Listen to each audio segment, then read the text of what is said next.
Bu, kami sudah selesai melakukan operasi. Terus gimana anak saya? Dokter yang keluar langsung bilang gini, anak ibu stabil.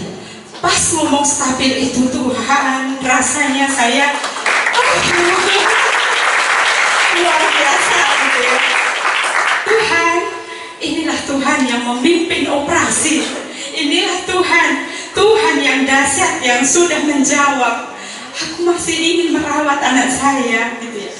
Kemudian saya cuma bilang, Dok, Tuhan memberkati. Saya langsung lari keluar.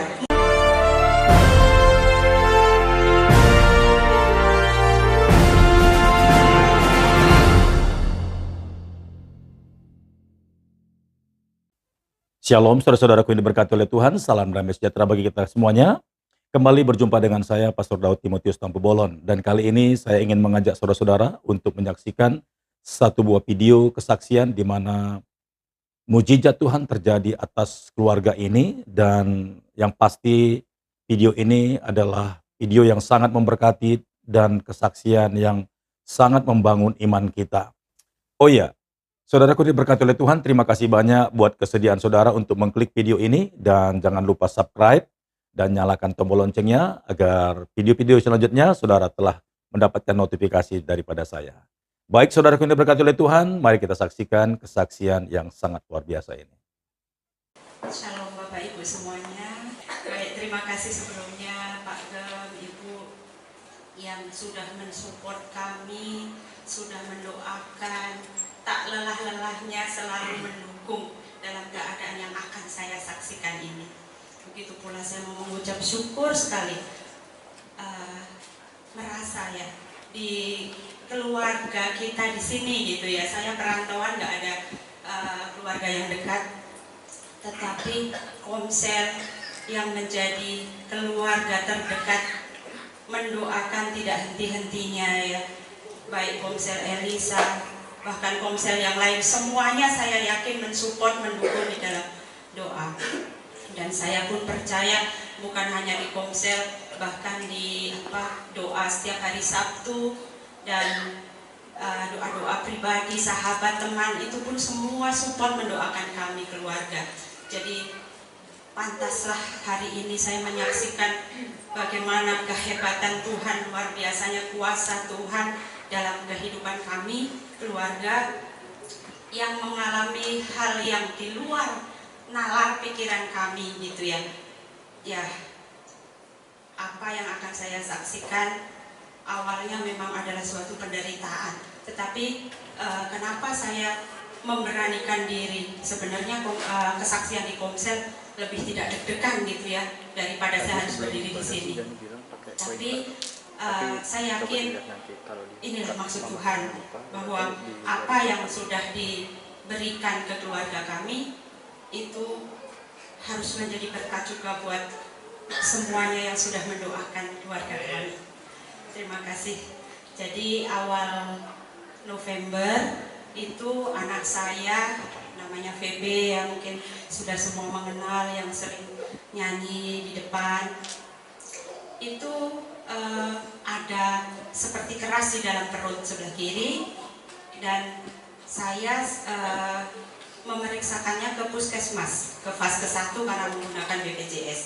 Nah di puskesmas itu dokternya bilang nggak apa-apa Bu, ini cuman kram otot, jadi saya kasih obat. Kemudian dikasih obat untuk diminum kurang lebih 2 minggu gitu ya. Tetapi nggak tahu feeling dari saya itu, saya nggak akan kasih obat ini gitu, karena dokter pada saat palpasi megang itu nggak serius gitu ya, cuman oh Bu nggak apa-apa gitu, ini cuman ototnya aja yang tegang. Jadi dikasih obat itu nggak tahu kenapa saya nggak kasih. Selama 2 minggu kemudian memang masih ada, tapi karena anak saya gemuk di perut, jadi tidak terasa seperti apa-apa gitu, cuman ya kayak anak kembung gitu ya, jadi masuk angin atau gimana gitu. Kemudian setelah 2 minggu saya lagi pergi ke puskesmas, saya bilang Dok masih ada, saya mau minta rujukan untuk bisa di USG. Awalnya dokternya juga nggak boleh ya, Bu, kalau memang tidak ada indikasi ke sana, itu saya ngasih rujukan USG, ibu bayar sendiri, nggak masalah. Yang penting saya mau tindak lanjut karena itu dua minggu gitu. Menurut saya kalau kembung pun sudah kaset gitu ya, kaset kelamaan gitu. Jadi ya udah, akhirnya dikasih surat rujukan ke kasih ibu untuk dilakukan USG. Dokter anak begitu anaknya rebahan di atas berangkat, kemudian dipegang, langsung kaget dengan muka yang sudah tidak memberi informasi ke saya gitu, tapi kelihatan bahwa itu sudah urgent gitu. Jadi langsung dikasih, Bu, saat ini juga nggak usah puasa karena tadi sebenarnya udah nanya dulu bahwa anak ini sudah makan apa belum gitu. Jadi nggak apa-apa, ibu langsung ke radiologi, kalau memang diizinkan untuk USG hari ini tanpa puasa lebih bagus. Akhirnya saya ke radiologi, kemudian di USG, dan singkat cerita begitu print outnya sudah keluar dikasih ke saya, karena saya adalah latar belakang radiologi, jadi walaupun nggak ketemu dokter anak, karena dokter anaknya bilang saya pulang setelah ini, ibu kembali lagi Selasa, itu berarti nunggu 3 hari lagi gitu ya. Saya buka print outnya dan hasilnya ada tumor pankreas, bukan tumor di tempat yang wajar gitu ya, di pankreas, dan yang dialami anak kecil seusia itu di pankreas itu 1000/1. Saya googling gitu, tapi kalau melihat itu jadi melemahkan iman saya.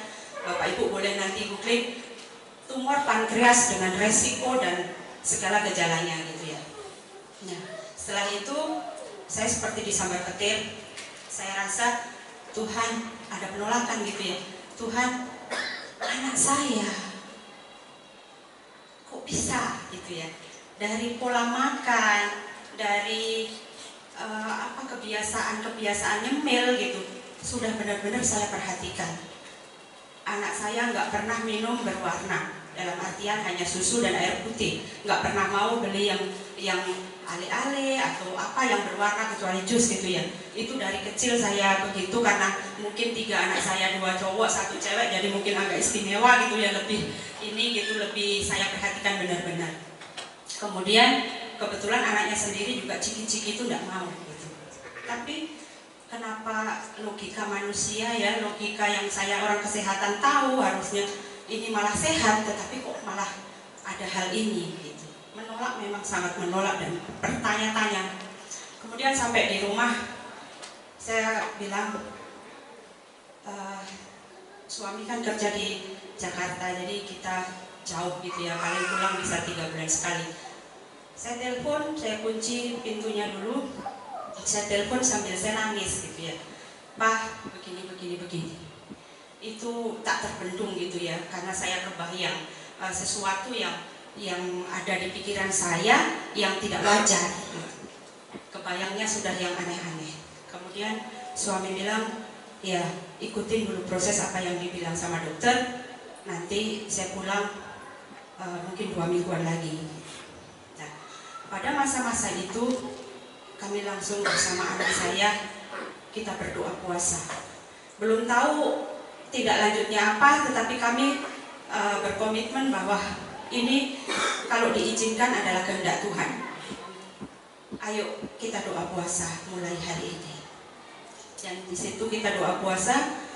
Selanjutnya saya ke dokter anak lagi, dirujuk ke rumah sakit Tabanan. Di rumah sakit Tabanan disuruh untuk CT scan abdomen dengan kontras. Itu artinya adalah bukan sekedar CT scan masuk ruangan yang bulat itu selesai, enggak, tetapi dengan kontras berarti ada obat yang akan dimasukkan. Nah, saat saya setelah telepon itu anak saya Bebe bilang begini, "Mah, berarti ini nanti dioperasi, dipotong, dibuka." Langsung nangis sejadi-jadinya. Ketakutan yang sangat luar biasa yang gak pernah selama ini dia menangis seperti itu. Jadi dari saya sendiri berusaha menguatkan, oh enggak sakit, sama kayak mama waktu hamil itu ada di dalam perut, berarti pada saat mau mengeluarkan memang harus dibuka supaya bisa keluar. Nah itu sama, VB di dalamnya ada benda, ada daging yang tumbuh, jadi untuk mengeluarkannya memang harus dipotong. dibuka dulu, kalau enggak gimana keluarnya, nanti tambah besar dan segala macam cara saya untuk bisa VB ini kuat gitu. Nah akhirnya dengan berjalannya waktu saya pertama menghubungi Bapak Ibu Gembala tentang sakitnya VB, teman-teman saya, kemudian Komsel gitu ya, minta dukungan doa. Tapi jangan ke rumah ya, saya bilang gitu. Saya pun nggak bales yang ada telepon atau WA kalau ada anak saya, karena saya komunikasi di rumah aja tentang VB ini, walaupun dalam satu ruangan saya ngabarin anak saya, terus suami saya pakai WA, biar anak saya jangan mendengar tentang sakitnya gitu, menjaga.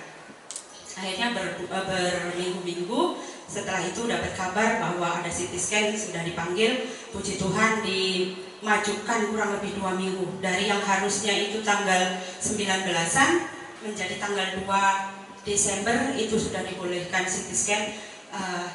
Bapak Ibu Gembala mengenalkan saya dengan Dr. Chris, ahli anestesi yang ada di RSUD Tabanan. Akhirnya mungkin dipercepat jadwal kami gitu. Dan setelah di CT scan, saya sempat dimarahin, Bu, sudah sampai sebesar 10,9. Kenapa Ibu baru tahu? Sebenarnya bukan baru tahu dong, baru tahu ini tumor, karena kemarin bilang keram otot gitu ya. Tapi setelah dengan kontras itu masuk ke terowongan, VB sudah kita lihatin sebelumnya, proses kita lewat YouTube bahwa nanti akan begini, biar tidak kaget di sana dan tidak menolak. Itu dimasukkan lewat IV, pembuluh darah, kontras itu namanya Omnipac, kemudian dimasukkan lewat anus, mohon maaf, kemudian dimasukkan juga lewat mulut, dan itu masuk bersama-sama. Satu suster nusuk lewat pembuluh darah, satu suster lewat anusnya, dan VB harus minum obat itu bersamaan pada saat difoto, biar hasil tumor itu benar-benar kelihatan kontras warnanya dengan organ yang lain gitu. Akhirnya keluar hasilnya radiologi, kebetulan di sana teman-teman saya yang saya baru tahu ada di sana gitu ya. Akhirnya dengan bercandaan sambil ngomong, aduh cepat aja nih, sudah besar gitu. Ya dalam hati sedih campur aduk gitu, begitu sudah jelas gitu ya, memang itu harus dioperasi, diambil.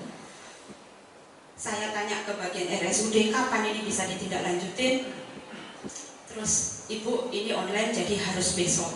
Kalau sekarang belum bisa, maunya saya cepet-cepet gitu ya, tapi nggak bisa, harus besok. Baru bisa di online di sana, terbaca oleh komputernya. Saya ke sana. Akhirnya di sana singkat cerita sudah melalui CT scan, melalui USG, melalui foto rongsen dada, melihat bisa nggak dilakukan proses operasi gitu ya, sama diukur dari dokter anestesinya, semua proses itu sudah dilalui, sampai ditusuk mungkin ada lebih dari 20 kali untuk pengambilan darah, untuk sampel, untuk lain sebagainya itu ya. Saya aja yang orang tua itu sudah merinding ngeri, tetapi puji Tuhan saat mulai disamlah itu VB nggak ada ngeluh, nggak ada takut seperti sebelum-sebelumnya, kayak sudah lebih siap daripada saya. Dan setelah selesai dokternya bilang, Ibu dari hemato-onkologi, Ibu ke bedah. Hemato kemarin karena disangka untuk kemoterapi, tetapi setelah dicek-cek tidak ada indikasi dari darah yang menandakan untuk kemoterapi, jadinya dibawa ke dokter bedah anak. Dari bedah anak itu residennya yang harusnya 4 biasanya sehari, karena ini kasus langka sampai 8 dokter menanyakan hal yang sama, dari riwayat lahir, sesar atau normal, dari berat badan apa dan sebagainya. Itu diulang-ulang. Di dokter yang ke-8 hampir saya marah, karena kita dalam keadaan puasa sudah berhari-hari, ditanya ulang-ulang dari 1 sampai 8 residen. Itu benar-benar yang membuat saya sabar gitu ya. Nggak pas sama suami nih, saya masih berdua aja naik motor bolak-balik. Kemudian yang ke-8 hampir saya marah, dia menanyakan hal yang sama lagi dan menekan tumornya itu lebih keras. nama kedokterannya memang dipalpasi gitu ya, dipalpasinya lebih keras dan lebih sampai anak saya hampir mau muntah gitu, enak gitu ya. Terus saya bilang, dok cukup. Dari dokter yang satu aja sudah kelihatan ini besar, lagi dipencet lagi sampai ke 8, dok cukup. Tapi nggak ada marah yang tadinya udah pengen itu terluapkan, itu ketahan. Ya entah kenapa gitu ya, bukan saya mampu nggak, tapi nggak tahu kok nggak keluar gitu. Terus dokter yang ke-8 ini, dokter residen yang ke-8 ini justru yang bergerak cepat, langsung telepon dokter bedah anak. Dok, ini ada pasien dengan riwayat seperti ini. Gimana dok? Saya malah tercengang, loh yang tadi lain-lain itu kemana aja gitu ya. Malah yang ini yang memberikan ke dokter ini cepat follow up-nya gitu. Akhirnya langsung saat itu juga dokter bedah anaknya yang dikonsul langsung bilang operasi. Nah, karena operasi itu perlu persiapan. Kalau dokter memang langsung bilang operasi, tapi prosedur rumah sakit itu panjang dan lebar. Akhirnya susternya bilang, Bu, tinggal menunggu jadwal. Semua kondisi adik ini sudah dilihat dokter bagus. Gitu ya. Jadi ke-8 dokter semua tercengang, kenapa sampai 8 yang harusnya 4 aja? Karena ini dijadiin pelajaran, dijadiin bahan belajar mereka residen, karena kasus langka tumor pankreas sudah sebesar itu tanpa gejala. Yang lain ada anak 10 tahun, tumornya masih kecil, sudah masuk ICU. Akhirnya dokter anestesi pun bilang seperti ini, Bu, mana yang sakit Bu? Ini anak saya dok. Lah masih jalan-jalan, gak ada demam Bu? Gak ada. Nafsu makan nggak turun Bu? Nggak juga dok. Iya ya, badannya ini gemuk gitu. Terus nggak ada kuning. Kalau tumor pankreas kan menandakan gejala kuning gitu. Nggak ada kuning juga, nggak ada dok. Bingung. Akhirnya setiap konsul pun akhirnya dokter Dedi, dokter bedah anaknya sendiri itu melihat kondisinya juga kaget. Dah, kok nggak ada gejala yang menandakan tumor pankreas? Sedangkan dari fotonya itu sudah besar dan sudah benar-benar yang di luar ini harusnya sudah menandakan gejala-gejala ini Bu gitu. Terus dari situ aja saya sudah kuasa Tuhan gitu ya. Kemudian dokter bilang begini, Bu, nanti tinggal tunggu telepon. Saya dapat intimidasi dari berbagai pihak. Saya nggak ada kenalan satupun di rumah sakit Sanglah yang bisa membantu saya. Ada yang bilang, Bu, kalau di rumah sakit Sanglah mau operasi bisa nunggunya 4 bulan, 6 bulan, bahkan sampai 1 tahun menunggu antrian itu. Lagi saya dengar lagi, Bu, nggak ada kenalan. Ya udah tunggu aja Bu. Bahkan kadang sampai orangnya itu lupa. Dari hal-hal itu saya tetap percaya gini, kalau Tuhan izinkan itu ada di dalam anak saya, Tuhan pasti kasih cara, kasih jalan. Saya hanya ingin duduk, berdoa puasa, saya minta kebaikan Tuhan untuk memimpin dan memberi jalan kemudahan bagi saya. Hanya itu kekuatan saya. Setiap pagi yang biasanya mungkin saya tidak doa lebih dari setengah jam, ini bisa sampai berjam-jam. Yang biasanya saya puasa itu udah jam 4 makan gitu ya, ini kadang lebih molor itu sampai nggak berasa gitu ya. Tahu-tahu baju-baju udah kecil-kecil ya, udah kekecilan ya, kendor gitu ya. Nah udah setelah itu hari Jumat itu hanya waktu nggak ada 2 minggu, saya ditelepon dari rumah sakit Sanglah, Ibu, adik akan dijadwalkan operasi hari Jumat, Ibu ke rumah sakit. Aduh, itu rasanya tiap malam dari hari H suruh menunggu itu tiap malam rasanya melihat anak tuh kayak melayang-layang gitu ya. Aduh, gimana gitu ya, kalau saya sendiri yang ngalamin mungkin tidak sepahit, tidak semenderita itu. Tapi kalau anak rasanya gitu ya. Kemudian sudah saya di kesana hari Jumat itu bilang dokter bedahnya begini, Bu, saya hanya ingin ngobrol sama Ibu, tolong adiknya di luar. Saya diajak ngobrol, dokternya bilang gini, Bu, saya menghadapi operasi setiap hari itu sekian. Jadi jam terbang saya untuk operasi sudah banyak, gitu. Tenang waktu itu.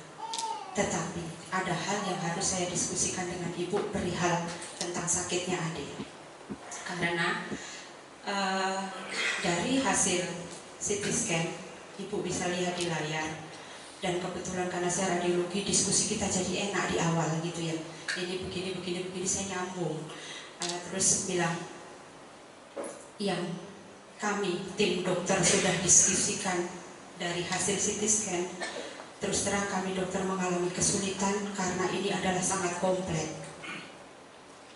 Dari hasil CT scan ini, Ibu bisa lihat bahwa ke atas menekan lambung, sudah besar, menekan ke lambung.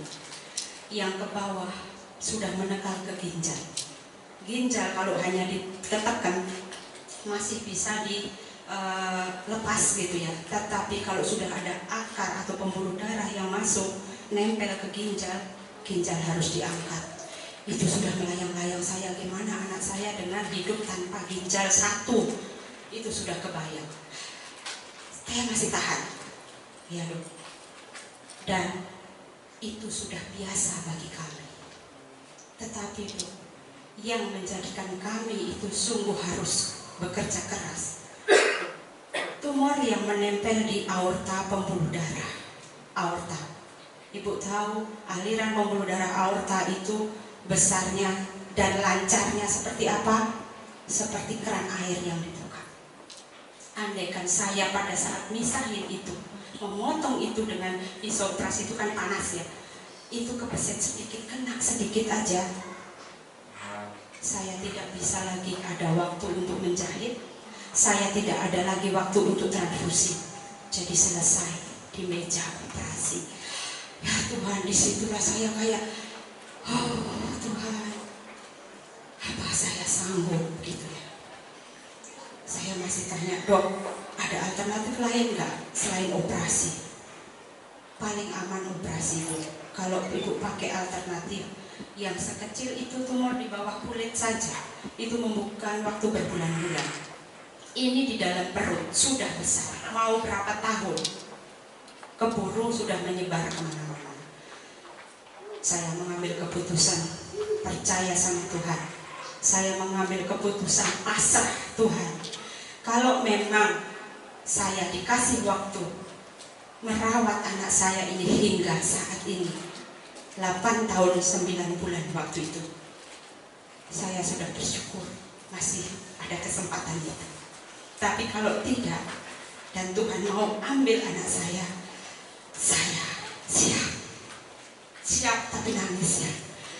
Dan ya akhirnya terjadilah 3 hari kemudian jadwal operasi dari hari Jumat, Sabtu, Minggu, Seninnya diambil operasi. Itu sudah begitu banyak luar biasa mujizat yang Tuhan berikan. Anak saya sudah dicek semua bagus, sampai dokter bilang gizinya bagus. Dan begitu saya ingat 12 pengintai yang membawa kabar jelek gitu ya, hanya 2 yang membawa kabar bagus. Itu yang saya imani. Ada dokter yang bilang, anestesi bilang, melihat kondisi adik aman, itu yang akan saya pegang, aman. Nah kemudian masuk ke ruang operasi. Di ruang anestesi bilang begini, Bu, ibu tolong jangan jauh-jauh dari ruang tunggu, tetap di situ. Nanti operasi ini terkhusus hanya untuk adik 1 hari ini. Kita cancel semua yang lain, dipindah ke hari lain. Itu pasti Tuhan yang buat seperti itu ya, ada keistimewaan. Akhirnya dokternya bilang kalau sampai kita panggil di tengah-tengah operasi berarti tandanya selesai. Saya berjalan seperti melayang-layang gitu ya ke depan sambil menunggu itu. Anak saya, suami saya, kita di depan ruang tunggu dengan menangis, menyembah, memuji, memojok. Kita itu benar-benar kusuk itu. Mungkin saat itu pembelajaran bagi saya, suami dan anak-anak saya bersatu yang benar-benar di hadirat Tuhan dengan kusuk. Mungkin itu tidak pernah dialami sebelumnya. Itu hal yang luar biasa.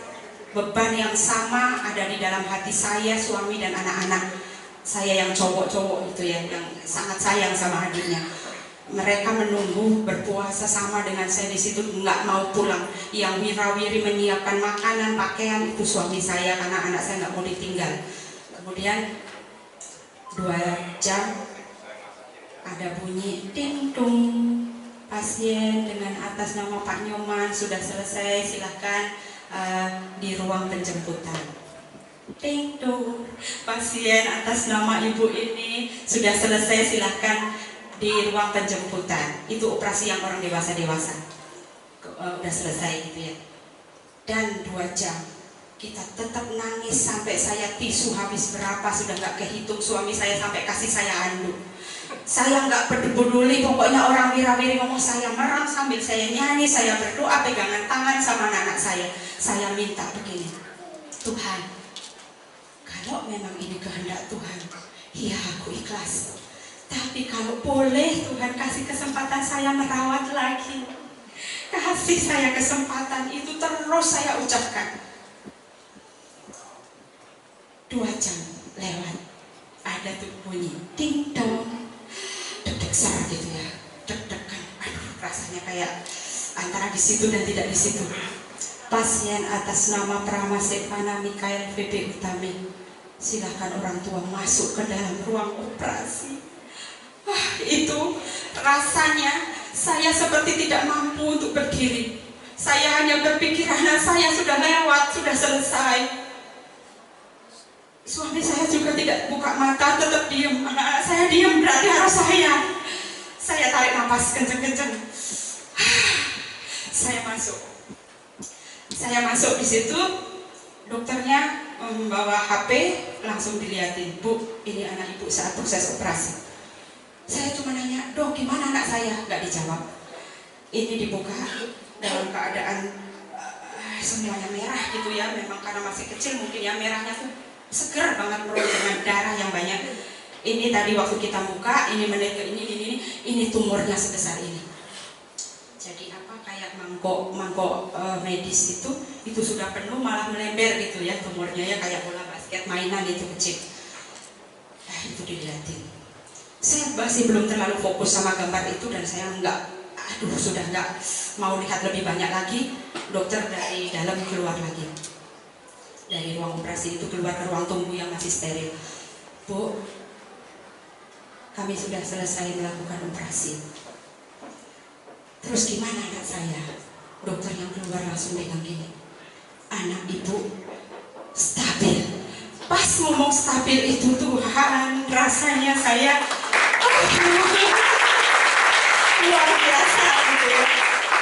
Tuhan, inilah Tuhan yang memimpin operasi. Inilah Tuhan yang dahsyat yang sudah menjawab. Aku masih ingin merawat anak saya gitu ya. Kemudian saya cuma bilang, dok, Tuhan memberkati. Saya langsung lari keluar. Mungkin sebenarnya masih ada yang mau diobrolin, tapi saya kadung sudah sukacita banget, pengen ngabarin yang di luar masih nangis gitu ya.